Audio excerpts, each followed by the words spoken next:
માર્કશીટથી યુનિવર્સિટીમાં પ્રવેશ મેળવવાનો રેકેટ ઝડપાયો છે, જેમાં 62 વિદ્યાર્થીઓએ બોગસ માર્કશીટ અને ડિગ્રીના આધારે એડમિશન લેતા રદ કરાયા હતા.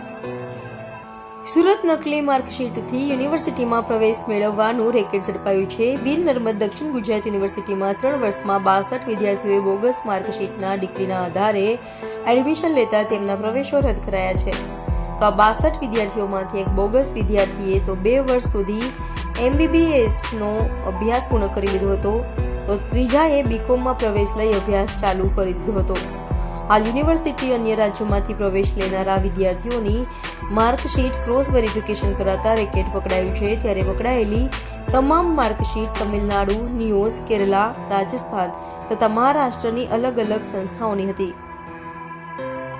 આપણી વીર નર્મદ દક્ષિણ ગુજરાત યુનિવર્સિટીમાં છેલ્લા 3 વર્ષથી academic bank credit, UID, UDISE અને આધાર કાર્ડ આ 4 વસ્તુને એક સાથે ડેટાનો ઉપયોગ કરીને અને અમને મળેલા ઇનપુટ્સને આધારે તેમજ આપણે યુનિવર્સિટીમાં પ્રથમ સત્રની અંદર 70,000 કરતાં વધારે વિદ્યાર્થીઓ પ્રવેશ લેતા હોય છે, જેમાં 6 થી 7,000 કરતાં વધારે વિદ્યાર્થીઓ આપણી યુનિવર્સિટી કે ગુજરાત બોર્ડ સિવાયના અન્ય બોર્ડ કે અન્ય યુનિવર્સિટીના વિદ્યાર્થીઓ પ્રવેશ લેતા હોય છે, જેને યુનિવર્સિટી પોતાના ખર્ચે તે યુનિવર્સિટી પાસેથી અમે વેરીફાઈ કરાવતા હોય છે.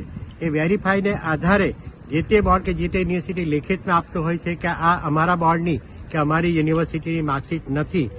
એને આધારે એવા કુલ 62 જેટલા વિદ્યાર્થીઓના પ્રવેશ થઈ ગયા હોય તો પ્રવેશ રદ કર્યા છે, માર્કશીટ રદ કરી છે.